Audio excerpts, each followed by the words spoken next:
Hey everyone, welcome back to another explainer. Today, we're diving straight into a totally everyday physiological mystery. Why do we get goosebumps? It's kind of fascinating, right?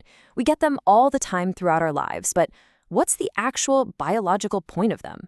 Well, let's jump right in and decode exactly what your body is doing behind the scenes. Really think about it for a second. Why does your skin suddenly get tiny bumps? It's this incredibly bizarre, almost instant physical reaction. Literally, 1 second your skin is perfectly smooth, and the very next, boom. In response to something happening around you, or even inside you, your skin texture just completely transforms. It's this sudden, involuntary reflex that just sweeps across your arms, your legs, the back of your neck. But what's actually triggering it?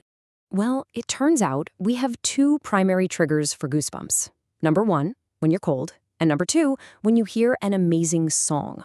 And these are wildly different scenarios, right?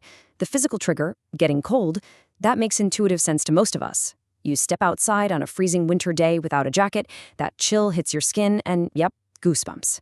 But then there's the second trigger, when you hear an amazing song. Why on earth would a purely emotional experience, like listening to a killer piece of music, trigger the exact same physical response as freezing temperatures? Like, what actually connects a drop in the thermometer to a massive swell in a melody? To answer that, we have to uncover a massive evolutionary twist.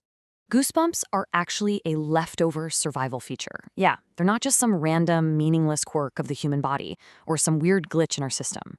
They are a deeply embedded, ancient biological mechanism that we've directly inherited from our evolutionary past. You are literally carrying around a survival tool right there in your skin.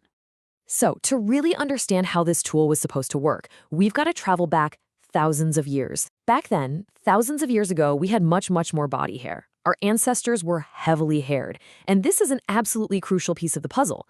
Just picture early humans trying to navigate a harsh, totally unforgiving environment. They didn't have the luxury of modern heating or thick synthetic winter coats. Their thick body hair was literally their primary defense against the elements. And when those heavily haired ancestors got cold or scared, it triggered this absolute genius three-step chain reaction. Step 1, tiny muscles attached to each individual hair pulled them completely upright. Step 2, doing this trapped warm air right against the skin, basically creating a natural built-in winter jacket. But get this, it wasn't just about temperature. Step 3, standing all that hair on end made them appear physically larger to predators. So this single biological mechanism saved our ancestors from both freezing to death and being eaten by wild animals. It was incredibly effective. Which brings us to a pretty funny comparison. Think about our ancestors with their thick hair for trapping heat and looking large versus modern humans who just don't have enough hair, leaving us with just goosebumps. See, we still possess those exact same tiny muscles attached to our hair follicles. So when we get cold or scared, those muscles still flex, and they still try with all their might to pull our hair upright. The only problem, we just don't have enough body hair for the effect to actually help us anymore. The whole survival trick just kind of falls flat. The insulation doesn't work, and honestly, we definitely don't look any more intimidating. Instead, all we are left with are the tiny little bumps on our skin where those muscles are pulling. Goosebumps. Okay, so that solves the cold weather mystery. But that brings us right back to a massive question. Why does music trigger this? If this whole thing is an ancient survival mechanism designed to trap heat, scare off predators, how does a purely emotional experience, like listening to your absolute favorite song, fit into this ancient equation? There are absolutely no predators sneaking up on you when you've just got your headphones on, right? Well, the answer lies in your fight or flight response. That's the part of the nervous system activated by fear, music, and powerful emotions. See, music, fear, and huge emotions all trigger goosebumps because they hit the exact same part of your nervous system.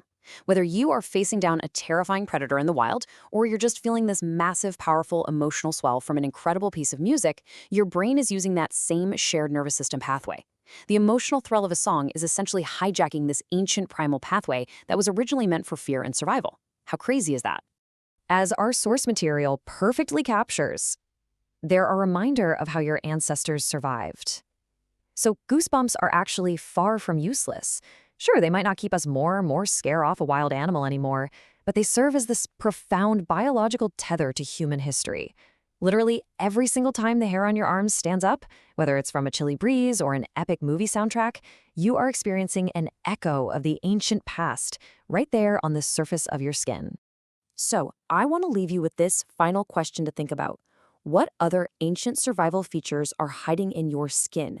If something as common as everyday as goosebumps is actually a relic of early human survival, it kind of makes you wonder, doesn't it? What other evolutionary baggage are we carrying around with us every single day without even realizing it? Anyway, thank you so much for joining me for this explainer. Keep asking questions, keep paying attention to the incredible mechanics of your own body, and I'll see you next time.